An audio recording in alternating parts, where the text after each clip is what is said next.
Welcome to the Nerve Guys podcast, where we discuss movement and well-being from the brain's point of view. Hosted by Gareth Kelly and James McCambridge, this week's episode is sponsored by the Neuroband, a wearable vision and balance training tool designed to develop posture, focus, and flow. More info at the end of the episode. What's your problem with Wim Hof?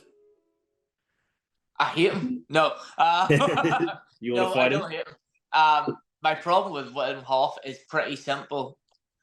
It's a breathing technique that has been taken over by marketing techniques. So yes, it's great if you have a system that can already regulate and you're not stuck in the chronic anxiety or chronic stress or pain or any of that jazz. But all it does is just push you through big adrenaline dumps into more and more stress. So it does the complete opposite of what people use it for, which sucks ass on a major scale because people think they're helping themselves, but actually they're just digging themselves a deeper hole to get out of, because that adrenaline dump, that adrenaline, like you're going to get adrenaline fatigue basically at some point.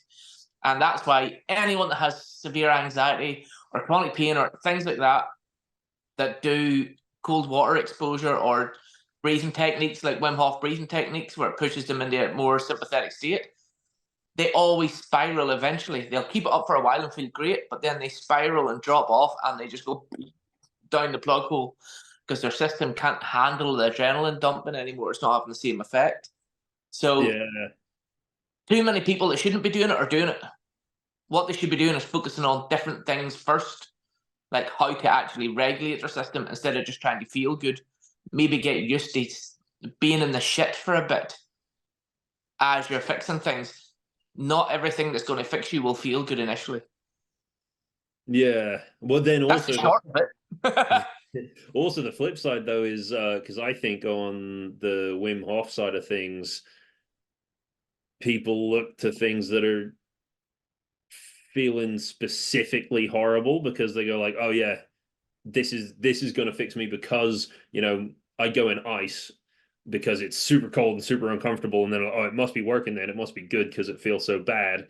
And you have that like, I'd feel pretty stupid if it turned out I was doing something this horrible and it turned out it wasn't the right thing for me. So you just it's easier to trick yourself into believing that doing something really horrible is a good idea.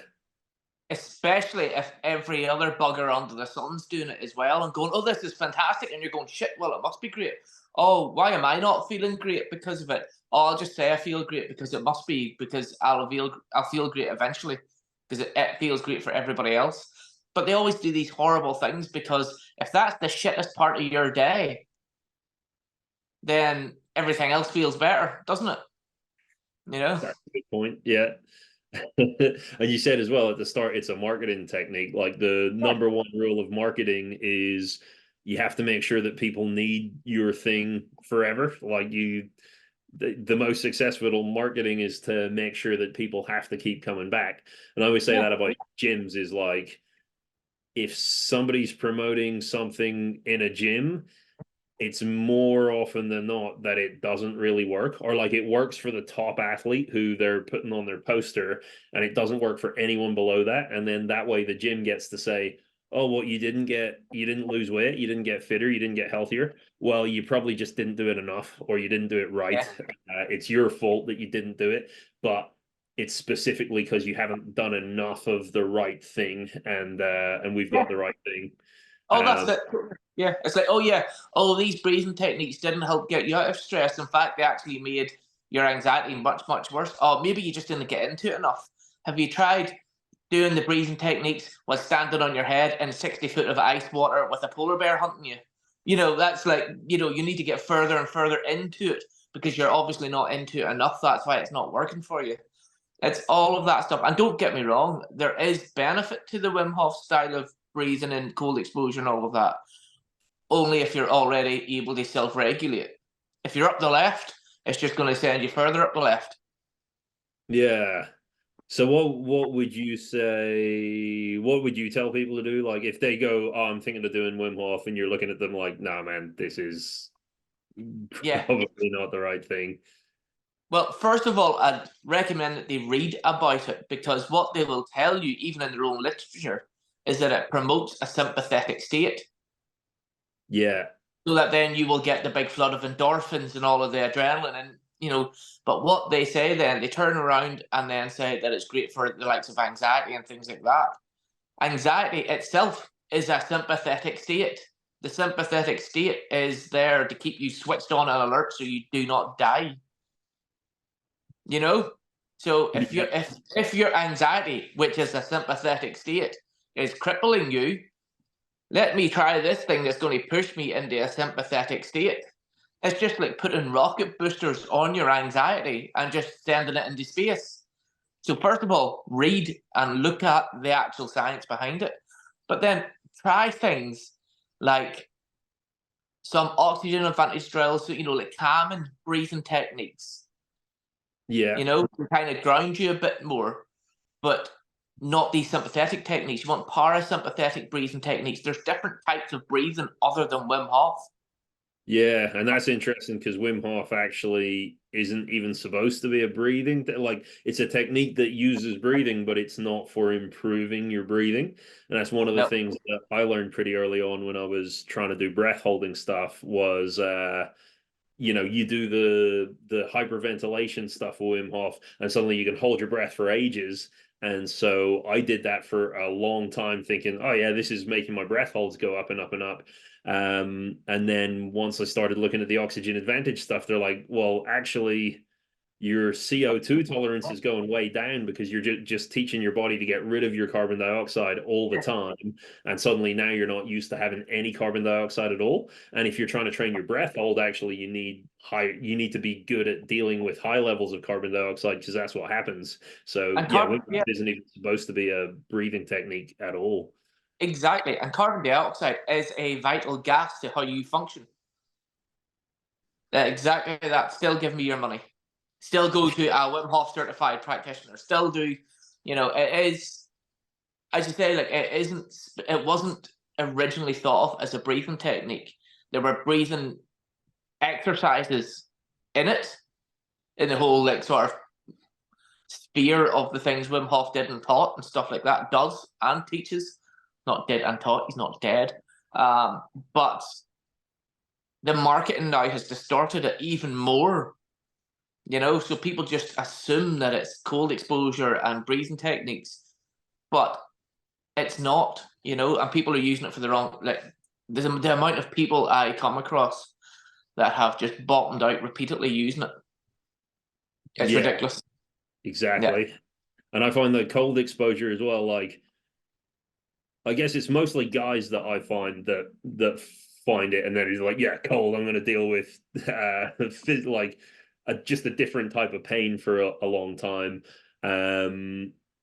Whereas, yeah, I find a lot of the women that I've worked with actually are more quickly able to just go, oh, I tried that and it didn't seem like it was working for me. Yeah.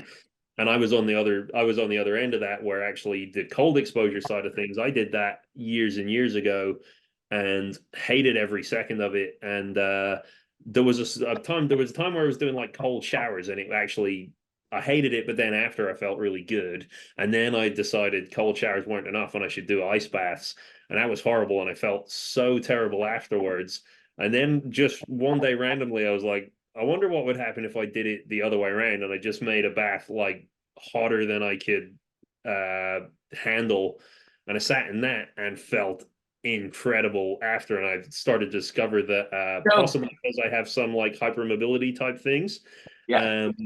Actually, with things like that, heat tends to work a lot better. And so I start to perform way better if I go for not even extreme hot, because that would be burning, but like extreme warm, like the warmest that you can actually handle comfortably.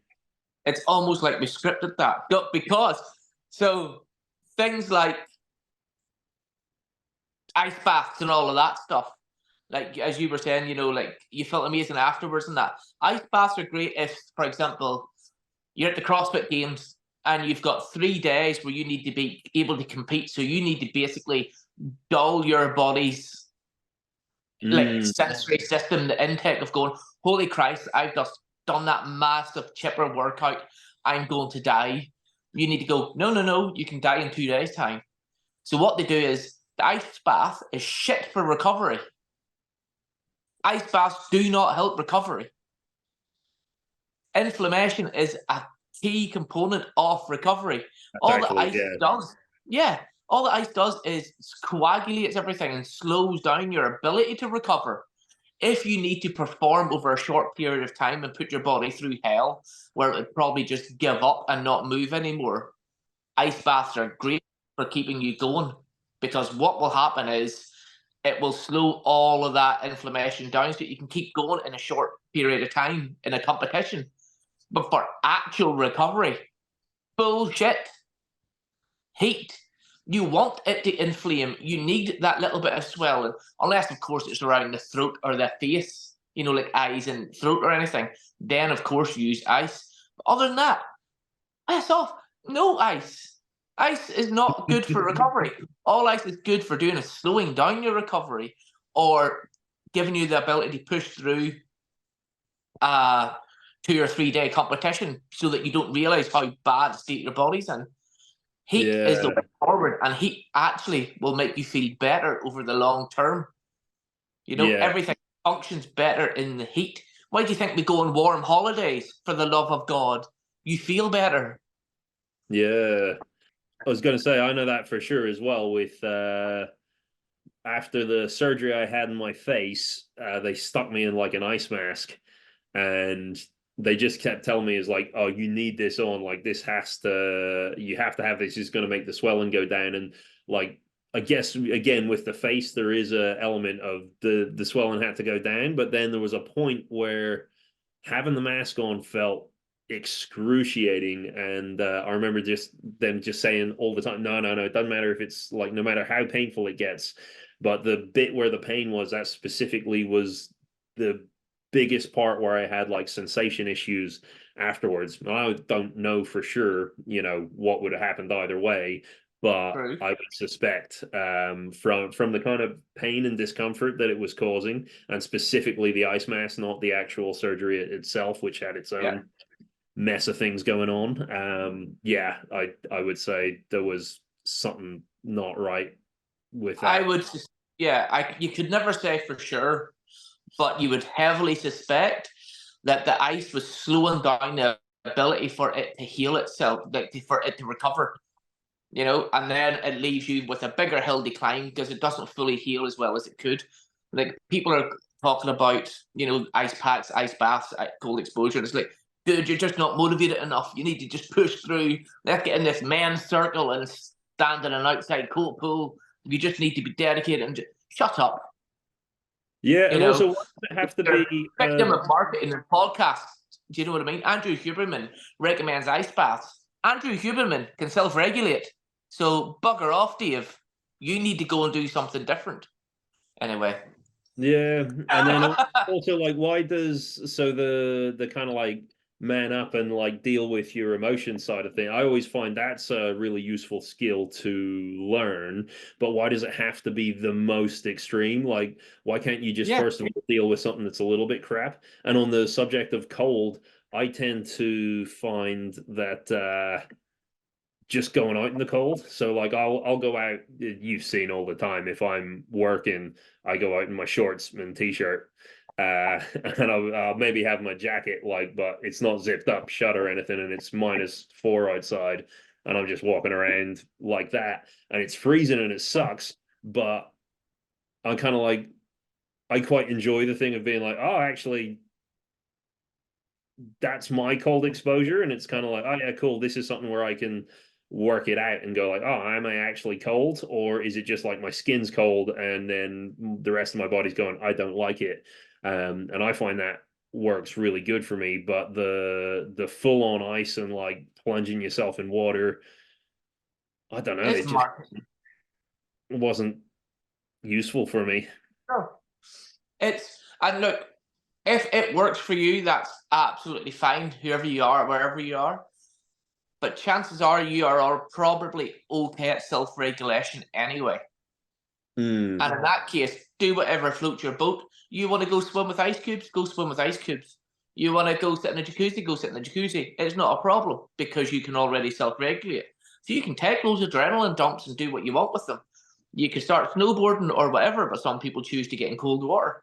It's the same thing. You're an adrenaline junkie. You're just looking for that little adrenaline dump, the excitement of doing it. Don't pretend that it's for any kind of self-regulation because it's not. Yeah. I sound like a teacher. It's fine. I got distracted there. I thought you were saying if you want to go swim with Ice Cube, I would go swim with Ice Cube, and I can't even swim. But holy shit, I try. You know. So what's the moral of this one? What's the takeaway? Bring on the summer. Yeah, bring on the summer. Yeah. Go for warm holidays. No, but the moral of this one, the takeaway should be: don't just jump into something because some numpty on Facebook in like a coaches group has said cold exposure is great for recovery, health, anxiety, all of that shit. Do a little bit of reading because it does say it is to get you into a sympathetic state. I know the idea is to get you into the sympathetic state to build up your endurance to it. But if you're stuck in a sympathetic state with a condition that is like, it comes from a sympathetic state like anxiety or chronic pain or any of that stuff, like fibromyalgia and stuff, they all are sympathetic state issues. You know, you're not going to be able to regulate properly if you've got any of these issues. So something that pushes you specifically to increase your endurance of a sympathetic state isn't going to work because you're constantly in a sympathetic state. So you're exhausted from being in a sympathetic state. So just practicing staying in it longer isn't going to help you. Do a bit of reading around it. Make your own choice. But just know that, you know, a lot of these things have a lot of very good marketing people telling you to do it. And then when other people say, this is fantastic, you have to do it. Yes, try it, but make up your own mind. You know, don't just assume that if you don't feel like it's working for you and it's horrible, that it's just you're not doing it hard enough and you have to keep doing it. Make up your own mind, especially if you suffer from one of these conditions, because I'll guarantee you there's something far better out there for you. Thank you for checking out this week's episode. As always, we'd appreciate if you'd like and follow or subscribe. If you have any questions or if you're interested in workshops or one-to-one coaching from Gareth and James, send us a message on the Nerve Guys Instagram page. Finally, we'd really appreciate it if you'd check out the Neuroband, our very own product and the sponsor of this video. You'll find a link to the Neuroband in the description of this episode.